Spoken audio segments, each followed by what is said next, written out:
Saya Jeki Dwi Putra, Sosiawantoro, dengan NIM 2014-7008. Saya ingin menjelaskan mengenai pertemuan keempat dari aplikasi komputer, yaitu application software. Application software atau software aplikasi adalah program-program yang dibentuk untuk membuat para pengguna lebih produktif membantu pekerjaan pribadi. Fungsi dari aplikasi software yaitu ada 4. Yang pertama itu untuk membuat aktivitas bisnis lebih efisien. Yang kedua, untuk membantu proyek multimedia dan grafik. Yang ketiga, untuk mendukung pekerjaan, pendidikan, dan individu di rumah. Yang keempat, untuk memfasilitasi dalam berkomunikasi. Software aplikasi terdiri dari beberapa bentuk. Yang pertama itu package software atau software paketan. Adalah software aplikasi yang dapat dimiliki secara paketan. Contohnya itu adalah Microsoft Office. Kita juga mengetahui bahwa Microsoft Office itu terdiri dari berbagai macam. Yaitu contohnya yang pertama Microsoft Word, Microsoft Excel, Microsoft Access, Microsoft PowerPoint dan lainnya. Dan yang kedua itu adalah custom software. Tersedia atau bisa didapatkan dari custom software sendiri atau dibuat sendiri. Yang ketiga yaitu web application. Software online dan berbentuk web. Contohnya Google Application. Yang keempat adalah open source software. Software yang dimana pemrogramannya dapat kita lihat dan biasanya dapat kita gunakan secara gratis. Yang kelima adalah shareware. Software yang dibagi dan biasanya memiliki jangka penggunaan dalam waktu tertentu. Dan yang keenam adalah freeware. Dari namanya juga sudah free, pasti software ini kan gratis. Nah, biasanya software gratis ini dia dapat dana dari iklan-iklan yang ada di dalamnya. Nah, contohnya itu AVG dan Clean Master. Nah, kita ambil saja Clean Master. Coba buka Clean Master, pasti di pinggir-pinggirnya itu biasanya ada iklan-iklannya. Nah, yang ketujuh itu adalah public domain software. Software yang digunakan secara umum dan biasanya dipergunakan untuk dana sosial dan dana didapatkan dari suntikan pemerintah. Nah, berikut adalah contoh gambar dari software aplikasi.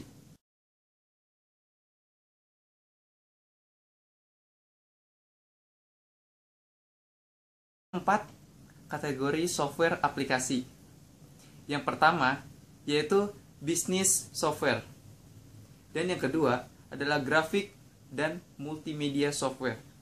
Yang ketiga, software for home, personal, and education use. Yang keempat adalah application software for communication. Saya akan menjelaskan yang pertama dulu. Yang pertama adalah business software. Business software adalah aplikasi yang membantu seseorang melakukan aktivitas bisnis. Jenis dari software bisnis ini yaitu yang pertama, word processing software adalah salah satu jenis perangkat lunak aplikasi yang lebih luas digunakan dan biasanya disebut pengolah kata, yaitu Microsoft Word. Yang kedua, spreadsheet software memungkinkan pengguna untuk mengatur data dalam baris dan kolom serta melakukan perhitungan pada data. Contohnya yaitu Microsoft Excel. Yang ketiga adalah database software. Adalah aplikasi software yang memungkinkan pengguna untuk membuat, mengakses, dan mengelola database. Contohnya yaitu Microsoft Access. Yang keempat adalah presentation software. Yaitu software aplikasi yang memungkinkan pengguna untuk membuat alat bantu visual presentasi untuk mengkomunikasikan ide-ide, pesan, dan informasi lainnya untuk kelompok. Contohnya yaitu Microsoft Word, PowerPoint. Yang kelima, note-taking software adalah perangkat lunak aplikasi yang memungkinkan pengguna untuk memasukkan teks yang diketik tangan, komentar tertulis, gambar, atau sketsa setiap tempat pada halaman. Contohnya itu OneNote. Dan yang keenam yaitu Personal Information Manager Software. Aplikasi software yang mengelola kalender, buku alamat, notepad, dan fitur lainnya untuk membantu pengguna mengelola informasi pribadi. Contohnya yaitu Microsoft Outlook. Marilah berikut kita melihat contoh-contoh dari nomor 1 sampai nomor 6 terlebih dahulu.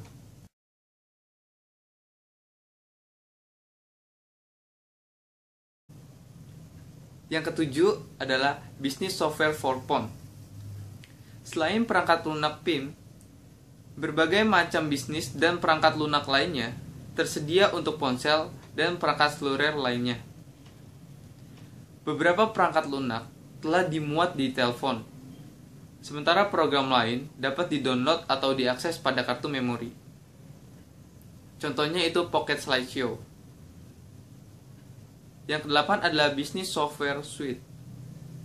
Adalah koleksi individual program tersedia bersama sebagai sebuah unit. Contohnya yaitu Google Docs. Yang kesembilan yaitu Project Management Software. Memungkinkan pengguna untuk membuat rencana, jadwal, lagu, analisa, peristiwa, sumber daya, dan biaya proyek. Contohnya itu Project Manager. Yang ke-10 yaitu Accounting Software. Membantu perusahaan mencatat dan melaporkan transaksi keuangan mereka. Contohnya itu QuickBooks. Yang ke-11 yaitu Document Management Software.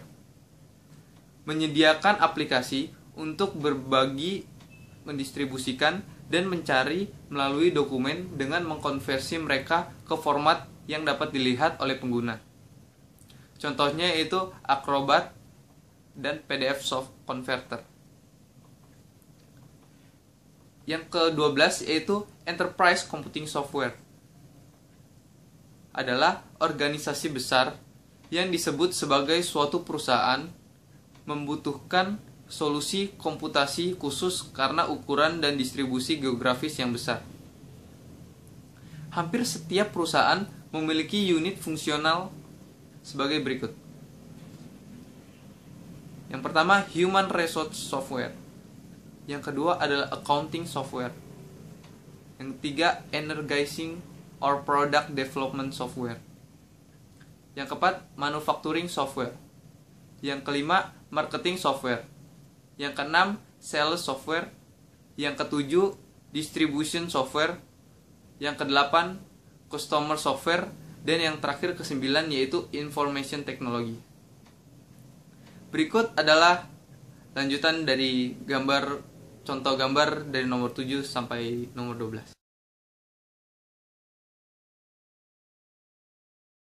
Kategori yang kedua dari software aplikasi yaitu Graphic and Multimedia Software. Selain perangkat lunak bisnis, banyak orang yang bekerja dengan perangkat lunak yang dirancang khusus untuk bidang pekerjaan mereka. Jenis grafik dan multimedia software. Yang pertama yaitu Computer Aided Design, yaitu CA atau disingkat dengan CAD. Contohnya AutoCAD. Yang kedua Desktop Publishing Software. Contohnya Quark Express. Yang ketiga adalah Paint atau Image Editing Software. Contohnya Painter. Yang keempat adalah Photo Editing Software. Contoh dari Photo Editing Software itu adalah Photoshop. Yang kelima adalah Video and Audio Editing Software. Contohnya yaitu Soundbooth.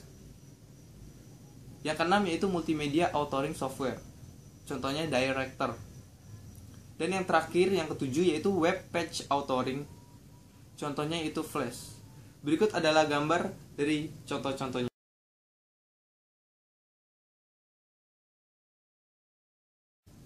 Komponen yang ketiga dari software aplikasi adalah software for home, personal, and educational use. Adalah software yang digunakan secara individu. Berikut adalah fitur-fitur dari software aplikasi ini. Yang pertama yaitu personal finance software. Yang kedua adalah legal software. Yang ketiga adalah text preparation software.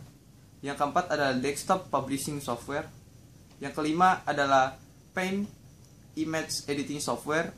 Yang keenam adalah photo editing and photo management software. Yang ketujuh adalah clip art atau image gallery. Yang kedelapan adalah video and audio editing software. Yang kesembilan adalah home design atau landscaping software. Yang kesepuluh ada travel and mapping software. Yang kesebelas adalah reference software. Dan yang terakhir adalah educational software. Komponen aplikasi software yang keempat yaitu aplikasi software for communication. Salah satu alasan utama yang menggunakan komputer adalah untuk berkomunikasi dan berbagi informasi dengan orang lain. Suatu software komunikasi ini dianggap sebagai sistem perangkat lunak karena bekerja dengan media hardware dan transmisi. Aplikasi software untuk berkomunikasi antara lain, yang pertama yaitu web browser, yang kedua email, yang ketiga instant messaging, yang keempat adalah chat room, yang kelima adalah text, picture and video messaging, yang keenam adalah RSS aggregator, yang keenam adalah blogging, yang ketujuh adalah newsgroup atau message board, yang kedelapan adalah FTP, yang kesembilan adalah VoIP atau internet telepon, yang terakhir adalah video conferencing. Berikut adalah contoh-contoh.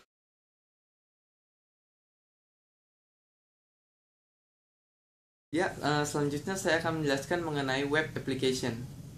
Web application adalah aplikasi untuk mengakses dan berinteraksi dengan berbagai komputer selama di gadget tersebut terkoneksi ke internet.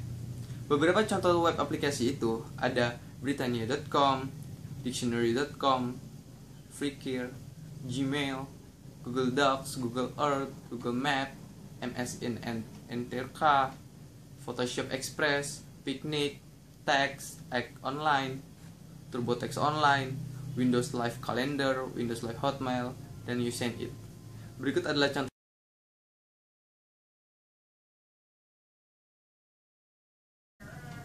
Sekian presentasi dari saya. Selanjutnya akan dijelaskan oleh teman saya. Atas perhatiannya, terima kasih.